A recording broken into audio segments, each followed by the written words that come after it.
The fact that there's no loot anywhere in the city is really annoying. Improvised shack. A temporary dwelling, the Free did not intend to stay too long in this gigantic ruin, but they have adapted well to it. Okay. Oh, they're called the Free. They call themselves that, the Free. Yeah, we're gonna start hurting, guys. Yeah, we need to rest, but like we got no food, no wood, no nothing. We're out of everything. There's no resources anywhere. It's not like I can buy stuff. Like there's nothing I can do here. Except move on. Like that's kind of a flaw, I feel like. Like, why would there not be any option to gather anything in town? Look at how big this town is. This is ridiculous. I'm gonna die because I can't get any resources because we're in a town. Like, how does that make sense? You would think I'd be able to trade or beg or something.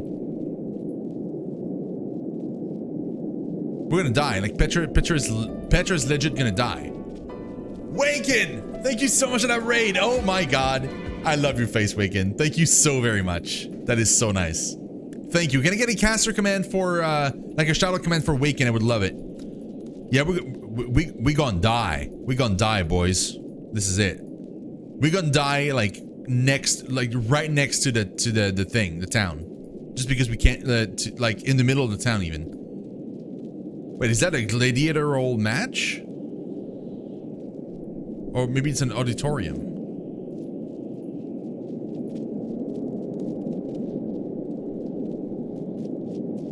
I'm doing great, Waken. Thank you so much. Thank you. And you still around? The King of the Free! The squad members are invited into a circular chamber bedecked like a throne room. Oh, thank you so much, Waken. 4 months of support. Oh, I love your face. Thank you so very much. Yeah, I don't see Undo in the chat yet, so I'll do the caster command myself. Waken. There we go. Nice. Apex Legend. Nice. Nice. Very nice. Guys, go check out Waken. Awesome dude, very obviously. But yeah, go follow Waken if you haven't already. Super nice member of the community, and I love your face, Waken. You're awesome. Thank you so much for that raid. But yeah, so 4 months of support is insane. Yeah, thank you. Okay, so we're talking to the king. He introduces himself as the King of the Free, unifier of the Grey people from all horizon. He lays out his objective. He wants to shelter his subject inside the Dome of Domes, currently occupied by a coterie of old world aristocrats, the Lazarus Governors. Kelly suggests the squad's objective is similar, to find shelter for the Citadel's inhabitants as Dome KM3 is about to collapse. The king expands upon his problem. Capturing the Dome of Domes would not be an issue given the number of troops he has at his disposal, but getting the Dome's IT and aeriological systems to work would be far beyond his means. However, the squad and the Citadel's population have the skills to save his people. Dude, we're gonna ally. 100%. In exchange for technical assistance and advice in conquering the Dome of Domes, the King of the Free will be proud to take in the squad and the whole population of the Citadel. With calm determination in his eyes, he patiently awaits the answer of the squad. Dude.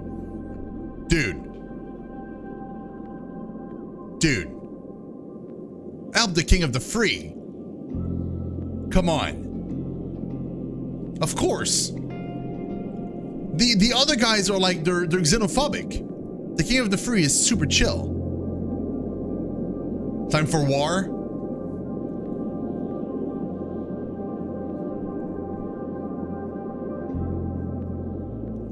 Oh yeah. Because you want to live in there.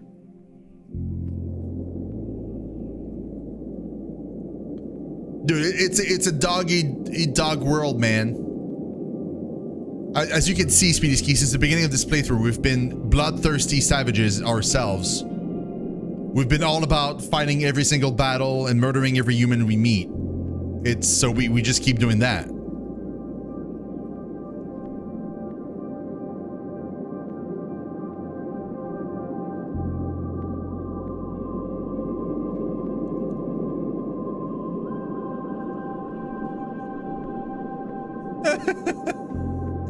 Speedyski's like,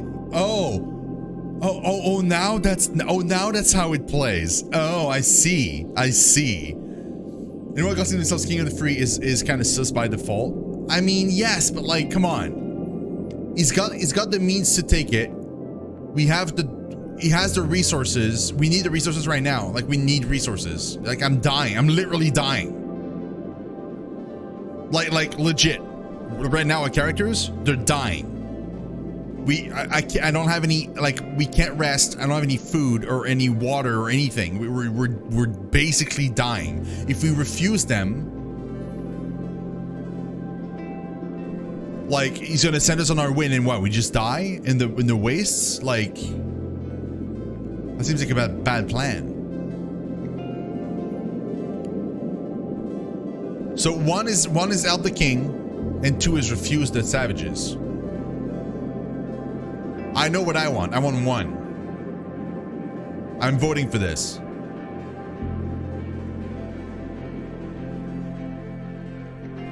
I think Rebosh is voting 1. Nexo says 1 too, I think, from earlier, unless they changed their votes.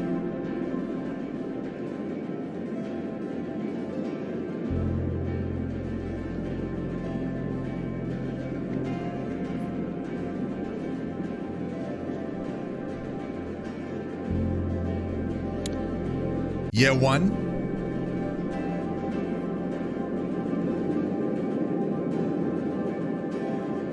Yeah, let's do 1. Help the King of the Free. The squad agrees to help the King of the Free. Smiling warmly, the king rises up to dignified joy. He orders his guard to make some quarters ready for the squad while he rushes everything needed to celebrate this occasion. The squad has found a new and important ally, someone calm and generous.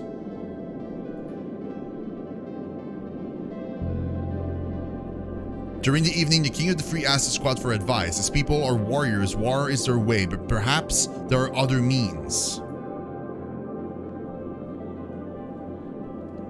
And he asks the squad members what they think. Should they continue with the assault or try to reason with the governors? See? 1, we could try diplomacy, or 2, war. See, like, so see, you guys think the worst all the time. Like Nexo is like I'm sure like he's gonna turn evil, and like the king is like, we've been fighting all this time, but maybe we could try talking to them. See, like, he's not a tyrant. He's so chill. He's been chill the entire time. Violence should be the last option. Oh my God, Speedy, we agree for once on the thing. Oh my God, that's impressive. Now Speedy wants diplomacy. I know, right? So okay, so we get like a bunch of 1s. Like Speedy's 1, Nexo's 1, Rebosh is 2. Oh, I love this. Anybody else wants to chime in? Do we go diplomacy or war? I'm open to letting more people vote.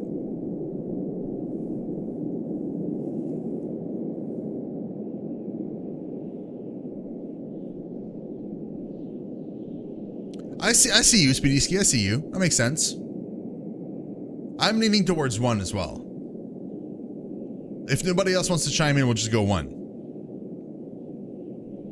You're not wrong, Nick. So yeah, we could do that too. There's I feel like 1 leaves like opens up the way. Like if it fails, we just whack him. But if it doesn't fail, then we're good. And if it yeah, let's go with 1.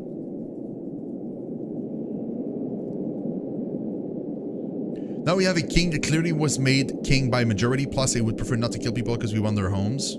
Makes sense. Yeah, let's try diplomacy. The squad members offers to become negotiators. The King of the Free is perplexed at first, but he takes some time to think things over and weigh up both sides of the situation. If he can avoid the bloodshed of his people through diplomacy, then it's worth a try. See, he's reasonable. Perfect. Let's go. Let's do it. He embraces Kali, clasping her warmly in his arms for a moment before releasing her for the sake of decorum. If peace can be found, he will be eternally grateful. The squad could prove to be life-saving in more ways than one. Did you heal us though? Tomorrow, the squad will go to meet the Lazarus governors in search of a solution for peace.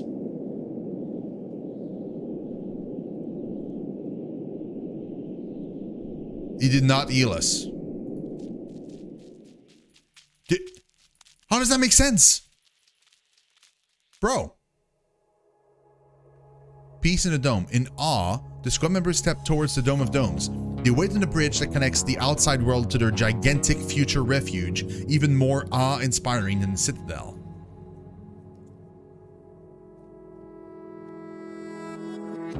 A puny, twisted man with a rectangular face exits the Dome of Domes, dressed in a traditional Lazarus uniform. Accompanied by a military drone and ready to act, he steps towards the squad.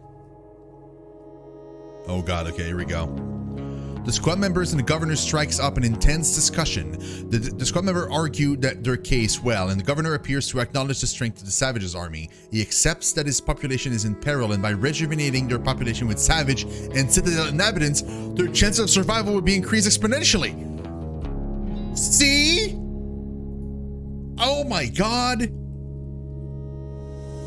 The governor welcomes the squad, the Savages, and the Citadel's population to the Dome of Domes, but on one condition: the squad must take responsibility for the consequences of their people's arrival from the Citadel, come what may. Before the end of the conversation, he asks the squad how best to limit conflict.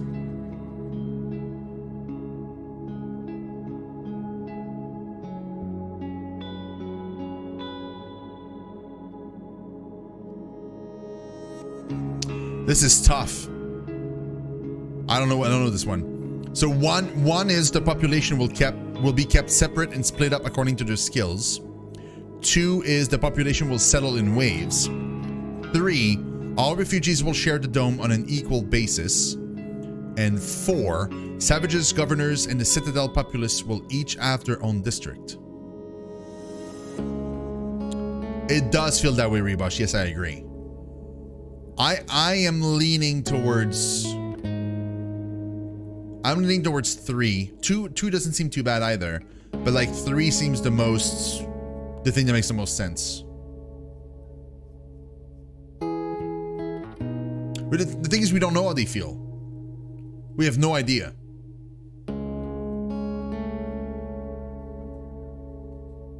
The thing that I'm scared of is I'm scared that if we say like 2, for example, right? Like think about it like in the real world, right? What would happen if like people would settle in waves? Yeah, it'd probably be like the adaptation of the first wave inside would be good, but like as people go in, people inside will be like, I don't want new people in. I don't want to be, you know, stuck with these guys. Like I was living comfortably with all the space and now another wave is coming in. You know what I mean? Whereas like if we all go in at once, people will just kind of settle in their areas anyway. And it'll just make more... If they all go in, chaos will spark probably. Well...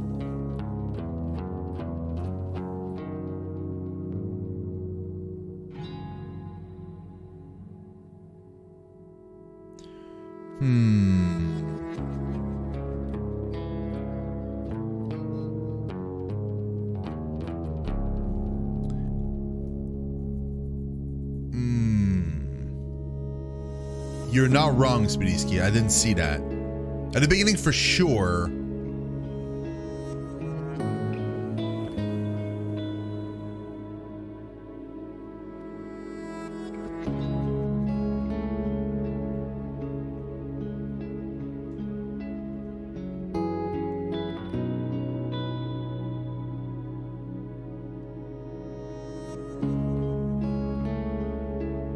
So you guys are leaning towards which one now?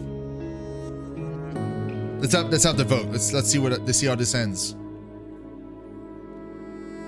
I'm still confused between 2 and 3. I think 3. I think I prefer the idea of 3, but I can see the reasoning of Speedy Ski into 2. That makes sense too. So we have 1-3 and 1-2.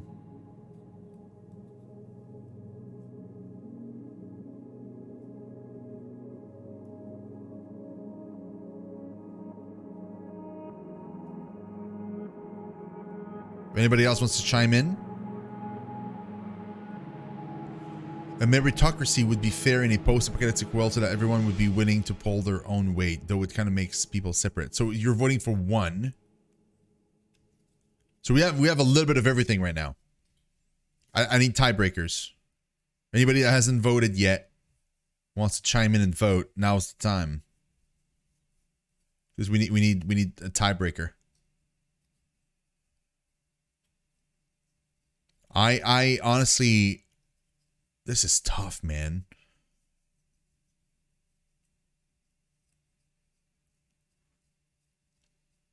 My dog says 3. Oh God. Wickens says 2.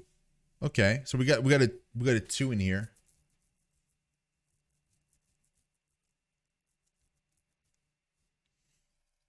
Right, so we have more 2s than the other ones. I'd like to see if anybody else wants to chime in. If Endu is still around, or if anybody else wants to vote, now is the time. I'm gonna give it like a second. A few seconds. My imaginary girlfriend says 2. Oh God. I see more people say 2 for now. So there's more people voting 2. So let's go 2.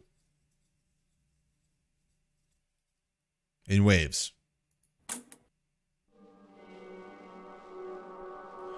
Population will settle in waves. The squad's cautious proposal satisfies the governor, but the savages are not happy. The gradual influx of refugees in waves will lead to them growing in numbers on the outside of the dome.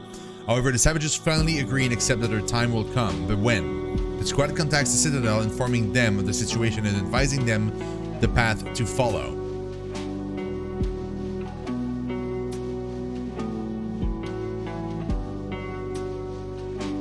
Okay.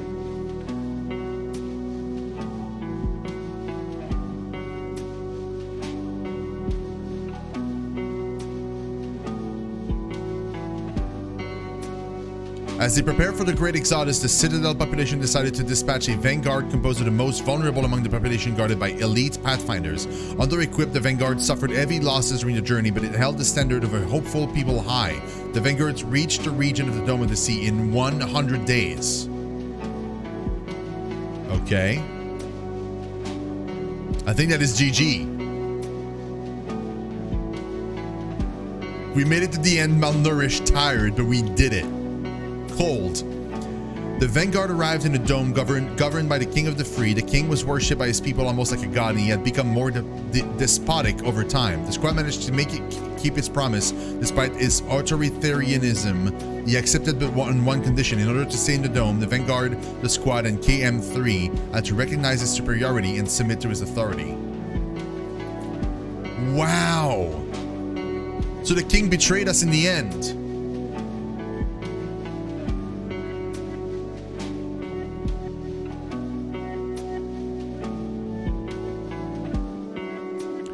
The vanguard reluctantly agreed to the demands of the king of the free. All bowed down to his authority in order to guarantee refugee in a secure dome. By the time the reminder of KM3 arrived, society inside the dome had become feudal monarchy, with serfs living in slave-like conditions and savage lords dominating the population.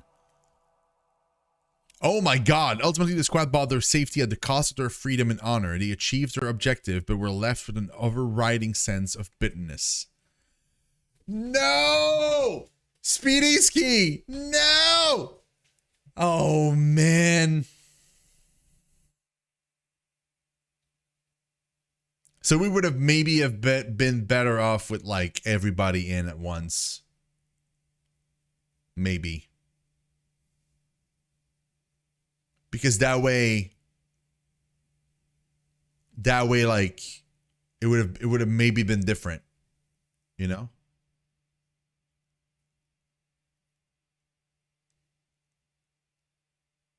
Look, I'm just calling your name because you're the one talking right now. You were the one talking when I said your name.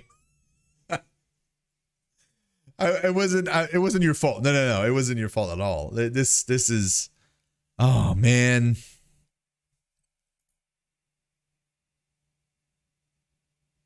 Oh, that was one of the look at this. There's so many endings.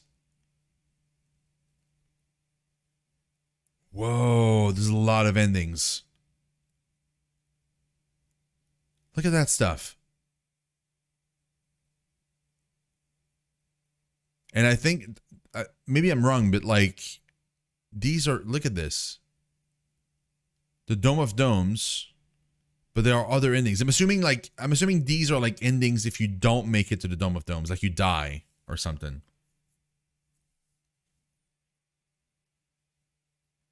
Or maybe there are ways that we could have gone not to the Dome of Domes. Like maybe there's like other things.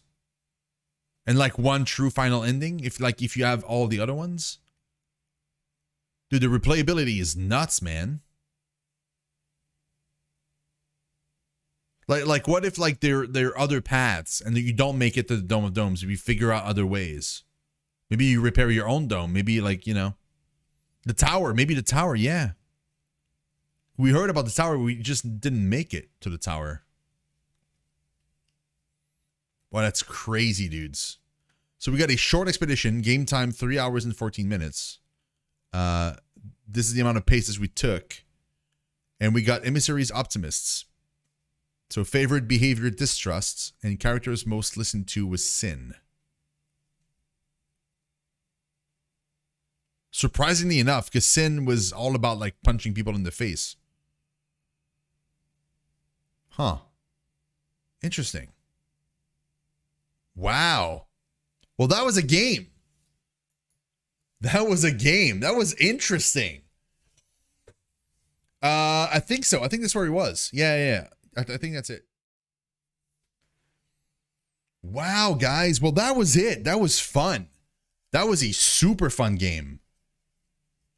Yeah, the only thing is like there's a few things I'm gonna give my thoughts now for the game, but like there's a few things that I feel like the game could have done slightly better. There are far too few resources sometimes, and some of the times it's like there's way too many. So maybe like a little bit more balance would have been better. Other than that, I feel like the events were pretty cool. There wasn't that many. I feel like there wasn't that many events when you sleep though. We got the same ones over and over again every time we woke up in the morning. We got like plenty of time. We got like the same thing. Like, oh, there's an ominous cloud in the sky that didn't do anything, or like, oh, you heard about like the, you know, like you heard the hurt shake or something. I feel like more variety there would have been nice. I feel like a little bit more freedom in exploring would have been cool too. The way the camera is placed and stuff, it's kind of hard to see because sometimes because the camera is always made to prevent backtracking. Like you're kind of forced to keep moving forward. And I feel like that's kind of not great all the time. Like sometimes it made sense, but some of the times it would have been nice to be able to explore a little bit more on the sides. I like the systems. I like the way the systems worked in like the camps. I like the idea of the encyclopedia, and the more you play the game, the more stuff you discover about the people and things, and you can go back to it to kind of reference. I like the replayability of it. Also, we completed our first. Let me check something really quickly. We completed our first run, right? Meaning that because we completed it, we should be able to create a second game. I just want to see like what, I won't create one now, but I just want to see like what it does. One of the 34 endings, Sparrow. Yeah. And it was intense. It was really, really intense. I don't think it requires that much, like it's not like that graphically intense. Like keep in mind, my PC lags a ton a lot of the times, and the game ran fine. We didn't get any crashes or anything. Like that's another thing too. The game was very polished. Hey Raven, you did. You caught the ending, yes. So let's see here. I just want to see what happens. So if you click the new game, yeah, look at that. You can go into custom, and you can choose your starting area. So you can start in a different location, the Icelands. We haven't been to the Icelands. Look at this. We were in the Ash Plains first. Then we went into the volcanic tundra. the Gray Mountain, and the city. That was it. But then there's the Icelands and the Scorched Desert. And I will. So like, so if I'm thinking if you turn down the king, maybe you just leave and you can go to like the other areas, the Scorched Desert and the Icelands. This could be the other two set of endings, right? A bunch of Icelands ending and a bunch of Scorched Desert ending, maybe. I don't know. And then the starting traits, right? So you can choose what kind of trait you want at the beginning. So at the beginning you could say like, oh, we're optimists, or we're emissaries, or warriors, or whatever. Like you can like tailor your game, your second playthrough as you like. That's very cool. And this encyclopedia is pretty huge too. There's a lot of things, like places. See, like we got a few of them, but we don't have all of them. We even missed the first place. Like fauna, like the people, like... This world is really well crafted. There's a lot of lore in this too. Like this is crazy. No, the mountain was not. No, Nexo. See, that's the thing. If I go into custom, right? The mountains were the Gray Mountain. The Icelands is a different thing. Yeah, it's crazy. And you can start there too. So like, I don't even know what that means. If you start directly to the end, like, do you go in the opposite direction? Like, is the dome in another zone altogether? Like, I have no clue. But like the amount of replayability in this game is crazy, like insane. My streaming schedule,